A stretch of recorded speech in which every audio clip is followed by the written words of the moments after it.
إنا أعطيناك الكوثر فصل لربك وانحر إن شانئك هو الأبتر.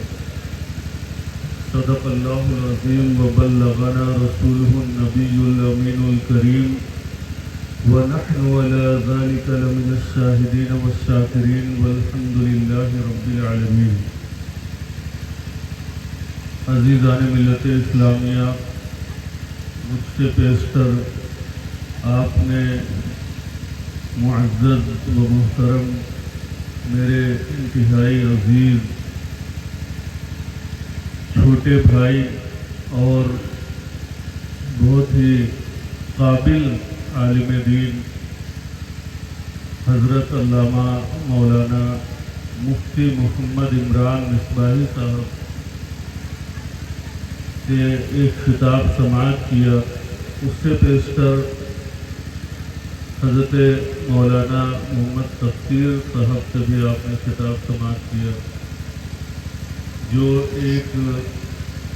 بہت ہی ہونہار طالب علم ہے جامعہ اسلامیہ روناہی کے، جماعت صابیہ کے. انشاءاللہ تبارک و تعالیٰ آپ دیکھیں گے کہ آئندہ سال وہ دستار فضیلت سے نوازے جائیں گے، اور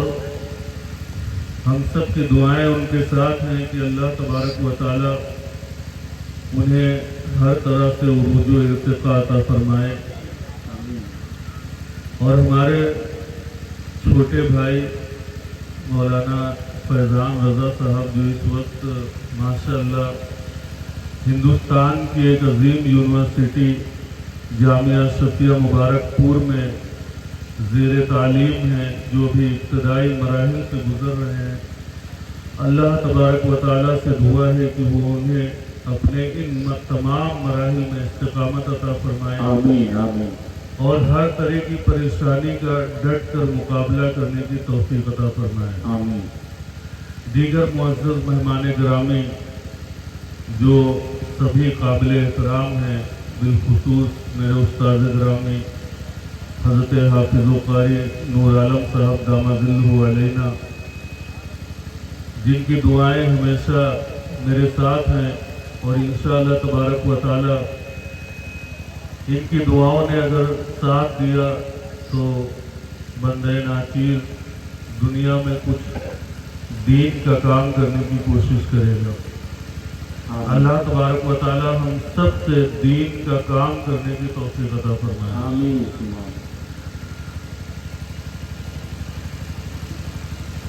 عزیزان محتشم، وقت مختصر ہے، اور اس مختصر وقت میں چند باتیں آپ کے سامنے میں پیش کرنا چاہتا ہوں. جو ایام آپ کے سامنے اس وقت ہیں ان پر بھی گفتگو میں کرنا چاہتا ہوں، اور جو وجہ تخلیق کائنات ہیں، جان کائنات ہیں، یعنی حضور رحمت للعالمین صلی اللہ علیہ وسلم،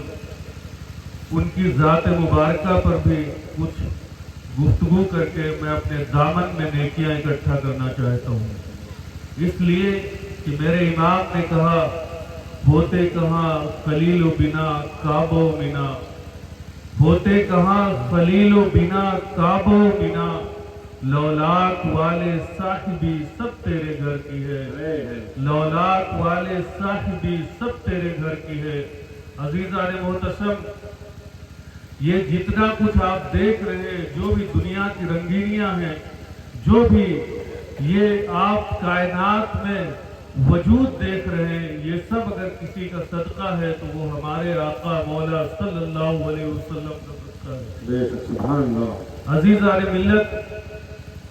اسی لیے علامہ اقبال نے کہا تھا کہ حضور صلی اللہ تعالی علیہ وسلم کو ایک پھول سے تشبیہ دی تھی، جسے میں اکثر اپنی محفلوں میں پڑھا کرتا ہوں، کہ علامہ اقبال نے کتنے خوبصورت پیرائے میں یہ کہا کہ ہو نہ یہ پھول تو بلبل کا ترنم بھی نہ ہو نہ یہ پھول تو بلبل کا ترنم بھی نہ ہو، چمنے دہر میں کلیوں کا تبسم بھی نہ ہو، یہ نہ ساقی ہو تو میں بھی نہ ہو، خم بھی نہ ہو، بزم توحید بھی دنیا اور خیمہ افلاک کا استادہ اسی نام سے ہے، نبض ہستی تپش آمادہ اسی نام سے ہے، قوت عشق سے ہر پست کو بالا کر دے، دہر میں اس میں محمد سے اجالا کر دے صلی اللہ تعالی علیہ وسلم۔ اور علامہ اقبال نے کتنی خوبصورت بات اپنی شاعری میں پیش کر دی کہ اے لوگوں، اگر تم دنیا میں سرخرو ہونا چاہتے ہو، آخرت کو سنوارنا چاہتے ہو، تو اس شعر پر عمل کر لو کہ کی محمد سے وفا تو نے تو ہم تیرے ہیں، یہ جہاں چیز ہے کیا لوح و قلم تیرے ہیں، یہ جہاں چیز ہے کیا لوح و قلم تیرے ہیں۔ عزیزان ملت اسلامیہ، آپ ایام قربانی سے گزر رہے ہیں اور بہت سے لوگوں نے تو قربانی پیش بھی کر چکی ہے، اور بہت سے لوگ آنے والے دنوں میں جو 2 دن ہیں ہمارے پاس، ان دنوں میں اللہ کی بارگاہ میں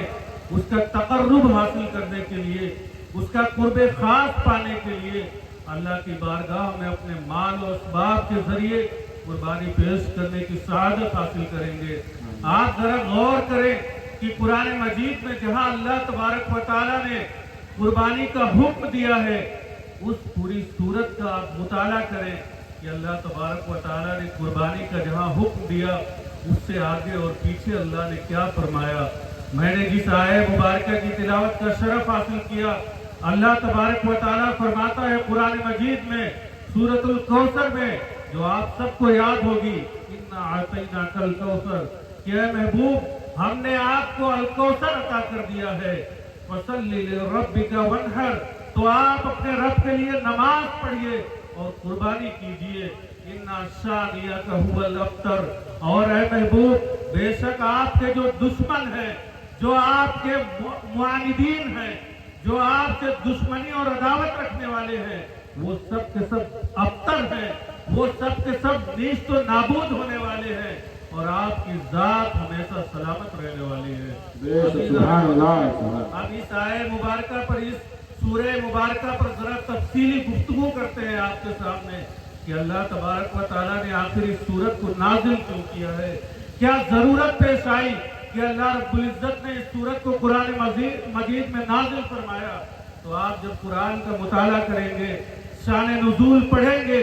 تو پتہ چلے گا کہ حضور صلی اللہ تعالیٰ علیہ وسلم سے دشمنی رکھنے والا،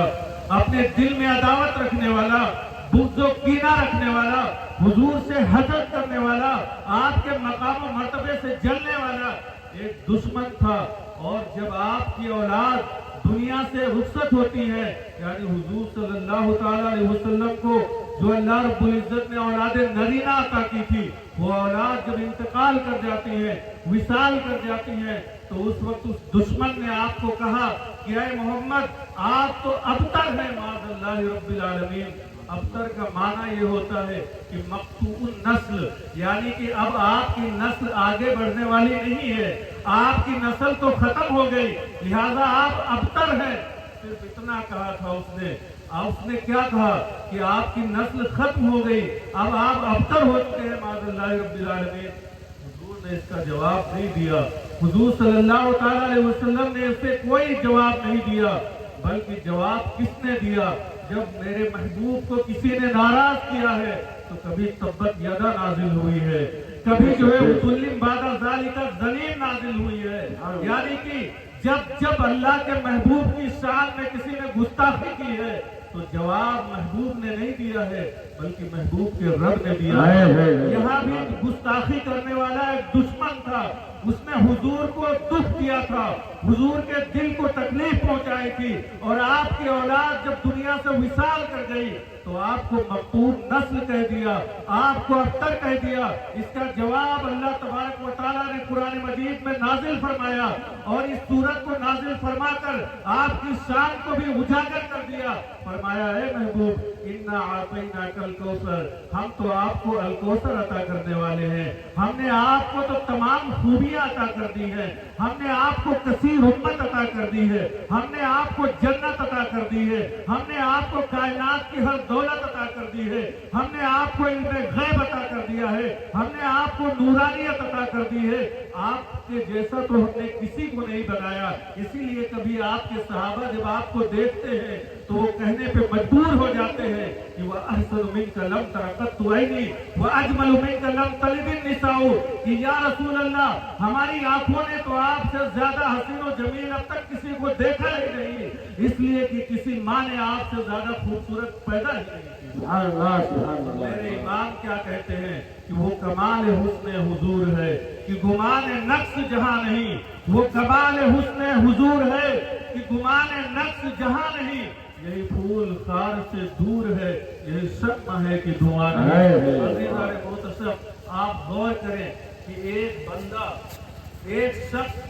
حضور کی شان میں گستاخی کر رہا ہے، اور آپ غور کریں اس نے ایک معمولی سی گستاخی اپنے علم کے مطابق کی تھی۔ اس نے ایک ایسا جملہ ادا کیا تھا جو ظاہراً معمولی سا لگتا ہے، کیونکہ حضور صلی اللہ تعالی علیہ وسلم کی اولادیں جو نرینہ تھی، یعنی جو لڑکے تھے، وہ واقعتاً دنیا سے وصال کر چکے تھے، اور اس نے یہی بات کی تھی نا کہ آپ کی نسل تو ختم ہو گئی، اب آپ کی نسل آگے بڑھنے والی نہیں ہے، لیکن اس نے گستاخی کی تھی۔ اور آج جو لوگ یہ کہتے ہیں کہ حضور مر کر مٹی میں مل گئے، آپ بتائیں وہ کتنا بڑا گستاخ ہوگا۔ آج جو لوگ یہ کہتے ہیں کہ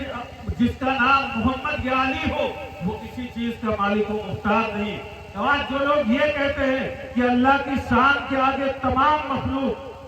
چھوٹی ہو یا بڑی، خواہ اس میں انبیاء کرام آئے اور یا اعظام آئے یا بزرگان دین آئے، وہ کہتا ہے بندہ کہ اللہ کی شان کے آگے تمام مخلوق چھوٹی ہو یا بڑی، وہ سب چمار سے بھی زیادہ ذلیل ہیں۔ آپ بتائیں یہ شخص کتنا بڑا گستاخ ہوگا جو ایسی عبارتیں لکھ کے چلا گیا، مر گیا اور جہنم پہنچ گیا، اور آج بھی اس کے ماننے والے لوگ زندہ ہیں، اور آئے دن حضور صلی اللہ تعالی علیہ وسلم کے کبھی علم غیب کو ٹارگٹ کرتے ہیں، کبھی آپ کی نورانیت کو ٹارگٹ کرتے ہیں، کبھی آپ صلی اللہ تعالی علیہ وسلم کے کو مر کر مٹی میں مل جانے والا کہتے ہیں، اور ایسی باتیں لکھتے ہیں جو آپ کے سامنے بیان کروں تو بیان کرنے سے میں قاصر ہوں۔